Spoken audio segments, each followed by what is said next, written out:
పవన్ కళ్యాణ్ గారు జనసేన పార్టీ నుంచి ఈరోజు ఒక కీలకమైనటువంటి లెటర్ రిలీజ్ చేశారు.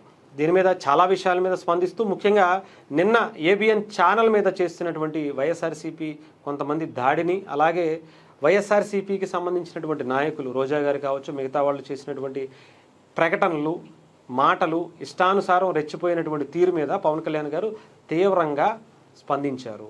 అలాగే జనసేన పార్టీకి సంబంధించినటువంటి కొంతమంది వ్యక్తుల మీద కూడా పవన్ కళ్యాణ్ గారు వార్నింగ్ ఇచ్చినటువంటి పరిస్థితి కూడా కనిపించింది. ఆ లెటర్ సారాంశం కూడా ఒకసారి మీకు చదివి వినిపిస్తాను. విమర్శలు, వ్యాఖ్యానాలపై స్పందించడంలో ప్రజాస్వామ్య పద్ధతిని అనుసరించాలి. న్యాయస్థానాల్లోనూ పోరాడవచ్చు.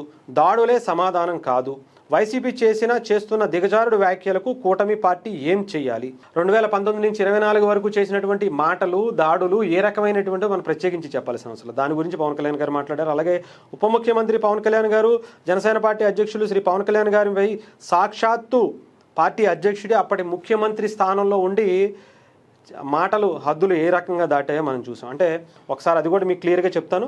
ఏదైతే ఆయన అమ్మఒడి కార్యక్రమానికి వెళ్ళి పిల్లలకి 4 మంచి మాటలు చెప్పాల్సింది పోయి అక్కడ ఆడవాళ్ళ గురించి, అంటే పవన్ కళ్యాణ్ గారి భార్యల గురించి కార్లతో పోలుస్తూ ఆడవాళ్ళని కార్లు మార్చినట్టు మారుస్తాడు అనేటువంటి వ్యాఖ్యలు చేసి ఒక సీఎం స్థాయిగా ఆయన స్థాయిని దిగజార్చడమే కాకుండా ఆయన వ్యక్తిగతమైనటువంటి ఆయన ఏ పార్టీ నాయకుడో కూడా ఆ పార్టీకే అర్థమైంది, ఆ రోజే అర్థమైంది.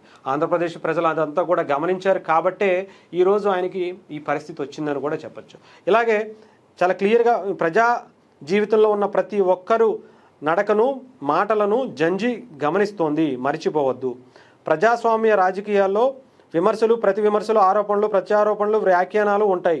వాటిపై స్పందించడంలో ప్రజాస్వామ్య పద్ధతిని అనుసరించాలి. విమర్శలు స్వీకరించలేకపోతే దాడులకు తెగబట్టడాన్ని ఎవరు హర్షించరు. విమర్శలు, ఆరోపణలు, వ్యాఖ్యానాలపై చట్టబద్ధంగా న్యాయస్థానాల్లో పోరాడే అవకాశం మన రాజ్యాంగం మనకు కల్పించింది.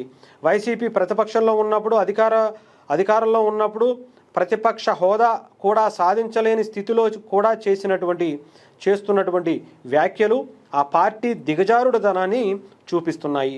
ఆ పార్టీ అధ్యక్షుడు జగన్మోహన్ రెడ్డి పాఠశాల విద్యార్థులతో ఇందాక నేను చెప్పినటువంటిది ఇక్కడ ప్రస్తావించారు. హద్దులు దాటి దిగజారుడు మాటలు మాట్లాడారు. భార్యలను కారులతో పోల్చేటువంటి పని చేశారు. ప్రజలు కానీ, కూటమి నాయకులు కానీ, శ్రేణులు కానీ మర్చిపోలేదు. పవన్ కళ్యాణ్ గారు ఆయన కుటుంబంపై చేసినటువంటి వ్యాఖ్యలు ఎంత నీచమైనవో ప్రజలందరికీ తెలుసు. శ్రీ జగన్మోహన్ రెడ్డి గారి పైన కానీ, ఆయనకు చెందినటువంటి సంస్థల పైన కానీ జనసేన, పవన్ కళ్యాణ్ గారు అభిమానులు దాడికి ఎప్పుడైనా తెగబడ్డారా? పవన్ కళ్యాణ్ గారు పార్టీ నాయకులకు, శ్రేణులకు చెప్పేటువంటి స్పష్టమైనటువంటి వ్యాఖ్యానాల గురించి కూడా చాలా క్లియర్గా చెప్పారు. ఎదుటివారు దిగజారి మాట్లాడితే మనం వారి స్థాయికి దిగజారవద్దు అని పవన్ కళ్యాణ్ గారు లెటర్లో చెప్పినటువంటి పరిస్థితి కూడా కల్పించింది. ప్రజాస్వామ్య రీతిలోనే స్పందించండి. కుటుంబాల్లోని మహిళలకు, ఆడబిడ్డలకు ఎటువంటి పరిస్థితుల్లో ఈ కామెంట్స్ చేయవద్దు అని పవన్ కళ్యాణ్ గారు ఎప్పటికీ అప్పుడు వాళ్ళకి దిశానిర్దేశం చేస్తున్నటువంటి పరిస్థితి కనిపించింది. అలాగే జగన్మోహన్ రెడ్డి గారి హయాంలో ఆ పార్టీకి సంబంధించినటువంటి ఎమ్మెల్యే ద్వారంపూడి చంద్రశేఖర్ రెడ్డి పవన్ కళ్యాణ్ గారి తల్లిని పబ్లిక్ మీటింగ్లో ఏ రకంగా దూషించారో మనందరికీ తెలుసు. అప్పుడు ఆ పార్టీ సంబంధించినటువంటి ఏం చర్యలు తీసుకుందో కూడా అందరికీ తెలిసిందే. అలాగే టీడీపీకి సంబంధించినటువంటి ఒక అధికార ప్రతినిధి ఒక మాట మాట్లాడారు అని టీడీపీ ఆఫీసుకి వెళ్ళి, ఆయన ఇంటికి వెళ్ళి ఏ రకమైనటువంటి విచక్షణ లేకుండా తగలబెట్టేసినటువంటి పరిస్థితి కనిపించిందో పవన్ కళ్యాణ్ గారు అది కూడా ఉదహరించారు. అలాగే ఇక్కడ జనసేన పార్టీకి సంబంధించినటువంటి వాళ్లకు కూడా పవన్ కళ్యాణ్ గారు ఒకటే చెప్తున్నారు అని చెప్పారు.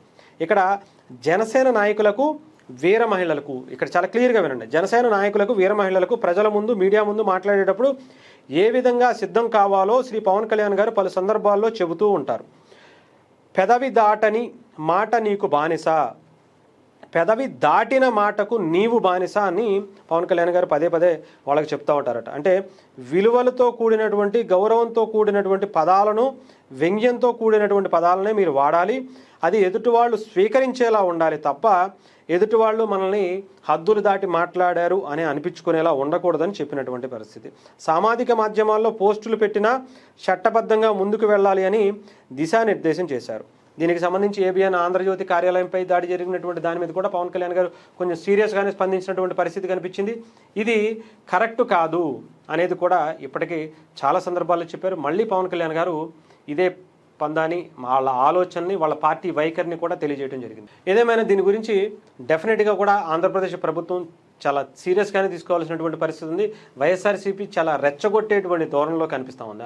అంతేకాకుండా ఏదైతే ఏబిఎన్ దాడికి సంబంధించి మావిగన్ దెబ్బ నుంచి తప్పించుకోవటం, మావిగన్ నుంచి వచ్చినటువంటి నెగిటివిటీ నుంచి తప్పించుకోవడం కోసం ఇలా ఏబిఎన్ మీదకి దారి మళ్లించినటువంటి పరిస్థితి కూడా కనిపిస్తుంది. సో చూద్దాం కూటమి ప్రభుత్వం ఏం చర్యలు తీసుకుంటుంది. ఇప్పుడు ఎవరైతే కొంతమంది ఇలా దాడికి ప్రేరేపించినటువంటి వ్యక్తులు హైదరాబాద్కు వచ్చినటువంటి పరిస్థితి కూడా కనిపించింది. ఇక్కడ ప్రభుత్వం కూడా ఏం చేస్తుంది అనేది కూడా చూడాలి.